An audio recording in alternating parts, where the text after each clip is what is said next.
حدثنا مكي بن إبراهيم قال حدثنا يزيد بن أبي أبيد عن سلمة قال سمعت النبي صلى الله عليه وسلم يقول من يقل علي ما لم أقل فليتبوأ مقعده من النار.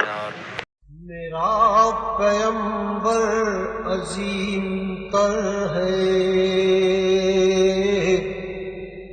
میرا پیمبر عظیم تر ہے۔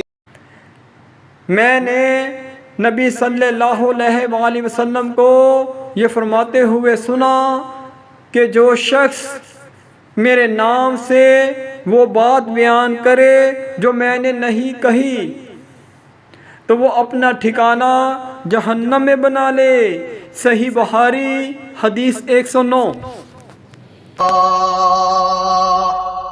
وہ علم کی اور عمل کی حد بھی ازل بھی اس کا ہے اور ابد بھی۔